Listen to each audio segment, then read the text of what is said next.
I found a few interesting files in the new file release yesterday, the 2022 file release. Some of these files are related. Some of these files I've seen before, but I've never put them together before. I've never seen anyone else do it either. So maybe I'm the only one who doesn't know. But anyway, this Dear Bush letter, I have read this before. I don't know when it was first released. But this is the basis of the video here, the Dear Bush letter. Dear Bush, October 5th, 1961. Dear Bush, 3 weeks ago I finally left Cuba. Fortunately, with no trouble to speak of. I have been visiting my family in St. Pete after having spent some time in Miami getting my bearings among the active exiles, and expect to head north in about a week. I plan to spend a few days in Washington and then go on to New York. I would like very much to keep in touch with the Cuban situation and to remain as active as possible within the limitations of whatever job I can get. Although a lot of water has gone over the dam since last we spoke, about which the less said the better, I remember your comments about the feasibility of an arrangement along these lines. I would therefore like to encourage from you any suggestions you may be able to offer in this respect. I am naturally very interested in receiving the opportunity of discussing the situation and my possible contribution with qualified persons in Washington. What do you think? So far, my only contacts are Senator Smathers, whom I hope to see here in St. Pete on the 9th, and a man named Raskin, who answered a letter I wrote Bundy asking for an appointment. Raskin is on Bundy's staff, and he's talking about McGeorge Bundy, and Raskin, I forget his first name, but he's the current Raskin's father. Jamie Raskin, I think, is the son. Bush, that name again. You may be out of touch with the Cuban problem, but in case you are not and have any ideas, I will appreciate hearing from you. I expect to be here in another week and then drive up in a little Volkswagen I bought in Miami. In Washington, I will be staying at my cousin's, Maria Teresa DeZaldo Meyer, 910 Persimmon Tree Road, Bethesda, Maryland. In any event, I will look forward to seeing you soon. Best wishes, Ernesto DeZaldo, Jr. Now, of course, Dear Bush makes me think George Herbert Walker Bush. And I don't know how long I've been aware of this letter. It's at least a year, I think I've seen it. And I've never seen anyone connect it to Bush. But that's, of course, what we're going to think, isn't it? I haven't been able to find much information on Ernesto DeZaldo Jr. online, but what little information I find indicates that he did go to Yale, which of course George Bush also did. My interpretation of this information, because I don't pay for access to anything, is that DeZaldo was in the class of 1941 at Yale. He also appears in a 1940 yearbook and a 1941 yearbook, is the best I can determine. With no other information on that, George Herbert Walker Bush, as I understand it, didn't go to Yale until after World War II. So they might not have been there at the same time, but the information is incomplete. Another thing to consider, there are more than one Bush, of course.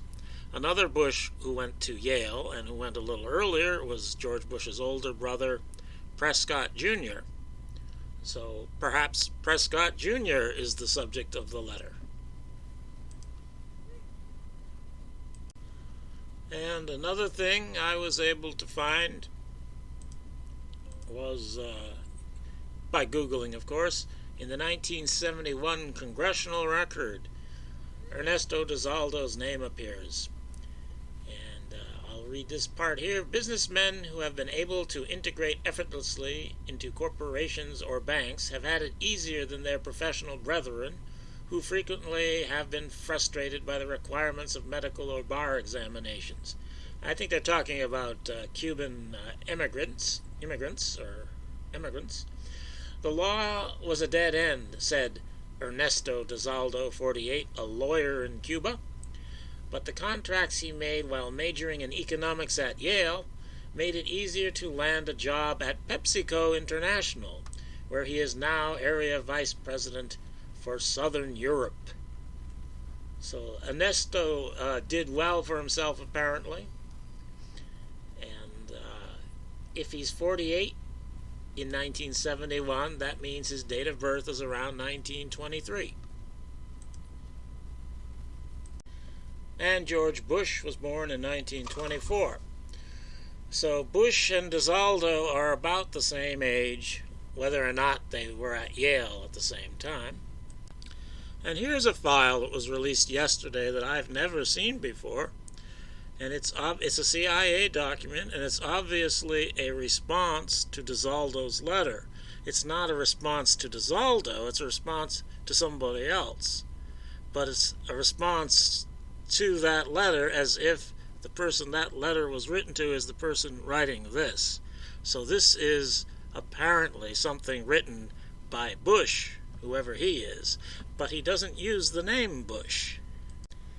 Apparently he uses the name Daniels, or perhaps it's Travis Daniels. It's not clear to me. It says support Travis from Daniels. This is my, I can't read that, maybe 44A84-1 for 00-AS, confirming telecon.